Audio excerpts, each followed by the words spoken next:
Salut à tous, on se retrouve aujourd'hui sur mon écran. Je vais vous partager le placement de produit qui a été fait sur Thibaut Courreau.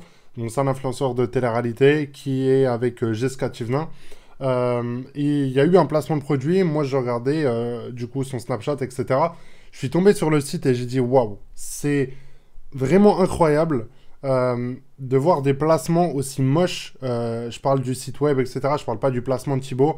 Encore une fois, je ne parle pas de Thibaut dans la vidéo. Je parle vraiment du placement du site Shopify, du produit en question et de tout ce qu'il y a autour en fait.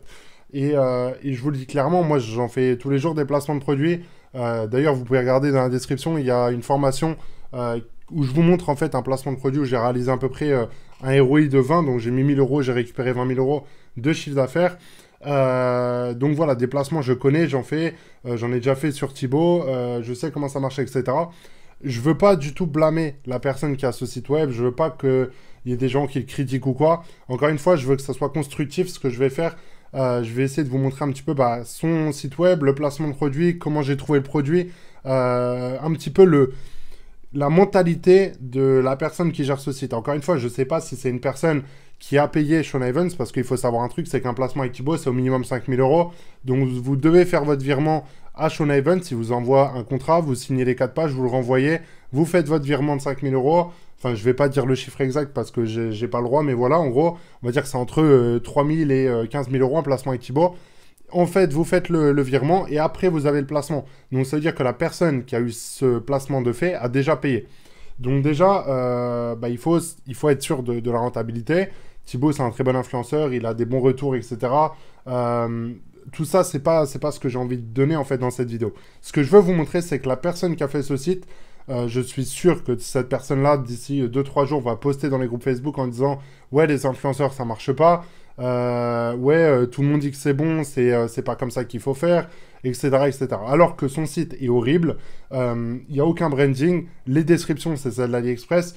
Honnêtement, je vous le dis honnêtement, le site qu'il a fait, là, à l'heure actuelle, il est 7h30. Je suis sûr de moi qu'à 8h, je peux envoyer 5 000 euros à Thibaut, le placement, il est fait. C'est pour vous dire qu'en une demi-heure, je fais tout son site, les doigts dans le nez, et honnêtement, c'est juste pas possible, en fait, de faire ça. Je comprends vraiment pas comment on peut en arriver là. Je veux dire, il y a des tonnes de vidéos sur les influenceurs, il y a des tonnes de marques qui génèrent des millions de chiffres d'affaires tous les mois, il y a des tonnes de placements tous les jours. Il y a un moment donné où je comprends pas. Donc, je vais vous montrer un petit peu tout ça, je vais vous montrer en détail comment moi je ferai, etc. Enfin, je vais tout vous partager et vous en tirer ce que vous voulez dans la vidéo.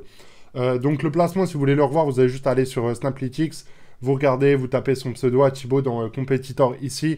Et là, il y a le placement, il est ici, juste après dans les vidéos là. Donc vous avez juste à cliquer, vous le verrez. Je vais pas le mettre en vidéo parce que je sais même pas si j'ai le droit ou quoi. Mais voilà, en gros, s'il y a des personnes qui veulent le revoir, c'était le 27 août. Et puis voilà. Ou peut-être le... Non, c'était ici, c'était ici. Enfin bref, vous le verrez. Et puis voilà, c'était pas très compliqué à retrouver. Donc voilà, je suis tombé dessus, j'ai été voir le site. Le site ressemble à ça. Alors, le site en soi, c'est pas que c'est moche ou quoi. C'est juste qu'en fait, la personne a pris le thème début de Shopify. Il est allé sur Shopify, il a importé le thème début. Il a modifié 3-4 couleurs. Les couleurs, c'est celle de base. Le thème, il est de base. Le footer, il est de base. Tout est de base. Il n'y a rien eu de fait à ce niveau-là. Et il a importé tous les produits d'AliExpress. Et moi, il y a un truc qui me tue. Quand j'ai vu ça, donc je suis pas bête, j'ai fait ça, recherche Google, par image. Avant de faire une vidéo, j'ai quand même fait ma recherche. J'ai pas dit c'est une boutique en drop, en sachant que voilà, c'était peut-être sa marque et que voilà. Moi, en tout cas, ça m'a interpellé quand j'ai vu ça. Déjà, j'ai vu la description, j'ai dit waouh. J'ai vu les prix ensuite, parce que y a quand même des tarifs assez hauts, 200 balles. Enfin, il y a quand même des tarifs qui sont assez chers, je trouve. Et voilà, ça, c'est après, chacun fait ce qu'il veut. Hein. S'il a envie de mettre ses tarifs, il n'y a aucun problème. Mais voilà, il y avait des trucs qui, moi, n'allaient pas du tout. C'est-à-dire que le produit là, c'était un chinois dessus. Je suis pas bête, je suis pas naïf. J'ai vu la description, j'ai tout de suite vu que c'était du AliExpress. J'ai fait une recherche Google Images. J'ai vu qu'il y avait plein d'images du DHgate, du AliExpress, du Taobao, etc. Je me suis dit, ok, c'est du dropshipping. Alors, il n'y a pas de mal à faire du drop, j'en fais moi-même. Mais je fais pas ça. Il y a un moment donné où vous pouvez pas en fait faire ce genre de choses. C'est-à-dire que la personne n'a vraiment fait aucun effort sur son site et c'est grave quand même. Donc ensuite, je vais vous montrer un petit peu le deuxième truc qui m'a fait rire. C'est que là, il a importé du coup, donc je vais vous montrer, hein, si vous voulez refaire ça, Vous allez sur Oberlo, vous importez votre produit ici, et puis voilà, vous avez votre produit qui est dans la liste d'importation. En 2 minutes, j'ai le même site web que lui. Donc, c'est pour vous dire que vraiment, en une demi-heure, je pense que ça peut être largement faisable. Donc là, j'importe juste le produit pour vous montrer. Et pour vous montrer un petit peu comment ça se passe.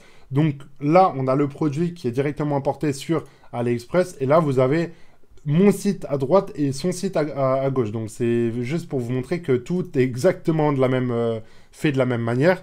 Et moi, il y a un deuxième truc qui m'a fait rire, c'est que vous voyez que là, il y a un petit branding sur l'image, donc The NLMU. Et quand il l'a importé, euh, il a carrément, en fait, il s'est pas affiché, il s'est pas dit je vais aller sur Photoshop, je vais modifier ou quoi. Non, il a coupé l'image. C'est que des détails comme ça. Alors, moi, ça me fait rire parce que c'est pas mon argent et voilà, je m'en fous. C'est rien, j'en vois tous les jours des placements de merde. Mais celui-là, ça m'a vraiment choqué, mais à un point. On parle pas d'un influenceur à 200 euros, la personne teste les placements, elle connaît rien au marketing, elle connaît rien au site web. Ok, ça peut être pardonnable. Mais là, quand on commence à investir autant d'argent dans des placements, il faut quand même à un moment donné soit être cinglé, soit avoir 4 millions sur le compte. Vous voyez ce que je veux dire? Donc moi, dans ces cas-là, essayez. Donc je vais essayer quand même de vous donner des petits conseils. Si vous faites des placements de produits demain sur des influenceurs comme ça et vous dites, ok, je vois des gens faire des centaines de milliers d'euros chaque jour, c'est rentable, c'est bon, ça marche. Maintenant, il faut valider les process. Donc déjà, vous devez avoir un produit qui convertit, qui est bon, facile de livrer, etc. Déjà, éviter tous les produits avec détail. Lui, il est parti directement dans les pires produits au monde. C'est son problème. Après, essayez aussi de voir un petit peu ce que font les concurrents directs dans votre thématique, de voir les couleurs, le logo, de voir les descriptions, ce qu'ils essayent de raconter, le storytelling, le retargeting, l'emailing, et essayez de vous inspirer de faire quelque chose de, on va dire, un petit peu moins bien de ce qu'ils font partout, mais de vraiment être au top du top au niveau du marketing. C'est-à-dire que dans votre tunnel de vente, vous devez établir des manières de vendre. Donc la personne rentre sur votre site web, vous capturez déjà des emails, vous retargetez par Facebook toutes les personnes qui ont ajouté au panier et initié au checkout, vous faites des petits codes promo par séquence et vous envoyez des mails comme ça tous les jours, tous les 2-3 jours, pour réchauffer votre audience. Tout ça, lui, il s'en bat les steaks, il n'a rien ajouté en termes d'application, il est arrivé, il a posé son produit sur Ali, il a ajouté ses prix, il a ajouté les photos qu'il y avait déjà de base d'Ali, toutes celles qui n'étaient pas belles, il s'est dit, ok, je vais aller sur produit ici, il a cliqué sur modifier, il a redimensionné en enlevant le logo, il s'est dit, ok, là c'est top, on est au top du top, il a fait son placement, et là, je vous le dis honnêtement, si lui est rentable, je comprends plus rien au placement de produit. Donc, vraiment, essayez de ne pas faire ces erreurs-là. Je sais que c'est compliqué de se lancer dans le marketing d'influence, de comprendre toutes les stratégies, de se dire, OK, il y a des gens qui font de l'argent, moi j'aimerais bien en faire, mais il faut vraiment, vraiment que vous ayez quelque chose qui sort du lot. Moi, des produits gagnants, j'en donne. Encore une fois, dans la description, je vous donne une liste de produits gagnants. Il y a plus d'1 heure de vidéo sur la formation Expert Influence où je vous montre tous mes placements. Enfin, un de mes placements qui a été le plus rentable. Je vous partage des tunnels de vente sur System.io. Enfin, je vous donne pas mal de contenu gratuit. Essayez de vous inspirer de tout ça et de ne pas faire ces erreurs-là. Vraiment, c'est bête de gaspiller de l'argent, si je peux dire.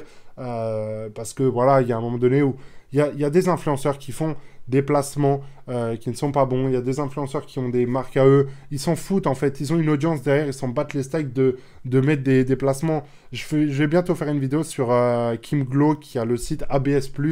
Parce que ça me tue un petit peu et j'ai un petit peu envie de vous montrer l'envers du décor. Mais voilà, la personne là s'en fout. Elle a 1 million d'abonnés ou 2 millions sur Instagram. Elle a 500 000 vues sur Snapchat. Elle peut faire des placements tous les jours. Elle va rediriger du trafic, même si elle a 0,5% de taux de conversion. Sur 100 000 visiteurs par jour, vous calculez un panier moyen à 50 balles. Forcément, ça fait de l'argent. Il faut être logique, mais vous n'avez pas d'audience. Vous avez juste un petit peu d'argent. Vous avez un petit peu de connaissances dans le dropshipping et dans le marketing. Il faut mettre tout ça en œuvre pour que vous essayiez de fructifier votre argent, de créer un branding, d'améliorer les choses étape par étape. On ne peut pas monter un site comme, je sais pas, moi, j'en sais rien, j'ai pas d'idée, mais Anaka 3, par exemple, on peut pas monter un site comme ça du jour au lendemain. Il va falloir tester les produits en drop, trouver un fournisseur qui vous livre en Europe, essayer d'avoir des contacts qui vous permettent d'avoir un niveau de tracking, etc. Si vous passez par les fournisseurs à Londres, au niveau de la TVA, etc. Après, vous allez avoir un comptable, vous allez monter votre structure. Donc, soit vous commencez en étant auto-entrepreneur, vous montez ensuite SAS, SARL, etc. Ou vous faites du offshore. Il y a plein de façons de faire. Il faut juste arrêter de croire que on monte un site en 2 minutes, qu'on fait de l'argent comme ça. Honnêtement, si c'était aussi facile, je me ferais pas chier à payer des designers, à payer des graphistes pour mes sites. Je me ferais pas chier à passer 20 heures sur mon ordi à essayer de comprendre un petit peu les différents influenceurs, leur audience, etc. De trouver des bons petits trucs. C'est pareil, il faut avoir, on va dire, un vrai produit, un vrai site qui... Quand vous le voyez, vous dites, OK, j'ai envie d'acheter. Vous l'envoyez à 2-3 personnes. Et si les personnes vous disent, ouais, il est beau son site, etc., déjà, essayez d'avoir des petits retours comme ça, des petits feedbacks. S'il faut, vous allez sur Facebook, vous l'envoyez à 3-4 personnes. Ne mettez pas votre site dans les groupes Facebook. Si vous mettez, est-ce que je peux avoir un avis sur mon site? Est-ce qu'il est bien? Mais les gens qui vont vous dire que c'est bien, ils vont essayer de vous recopier et faire la même chose. Les gens qui vont vous dire c'est mal, ils en ont rien à foutre et ils n'ont pas d'avis à donner parce qu'ils font même pas, eux, d'argent de leur côté. Les gens qui font de l'argent, ils n'ont pas le temps de vous répondre. Et la moitié des autres, ils vont vous dire il n'y a pas de mention légale, il n'y a pas de page, contactez-nous. Ça, on s'en branle, c'est du bullshit. C'est logique, de toute façon, vous montez des structures en ligne, vous devez avoir toutes ces infos-là. Après, voilà, c'est un débat qui est sans fin. Honnêtement, que vous ayez des mentions légales ou quoi, est-ce que ça va changer votre chiffre d'affaires? Je ne pense pas. Par contre, d'avoir un site qui convertit, un vrai produit, un vrai marketing, un vrai branding, ça, c'est des choses qui vont vous permettre sur le long terme de faire de l'argent. Donc voilà, regardez dans la description toutes les infos, s'il y a des trucs qui vous intéressent. Moi, je vous dis à demain pour une prochaine vidéo. Prenez soin de vous et ne faites pas les mêmes erreurs, s'il vous plaît. Essayez de vraiment construire des belles choses et vous aurez des résultats en fonction de votre travail. Je vous souhaite une très bonne journée et je vous dis à demain pour une prochaine vidéo. Ciao, ciao.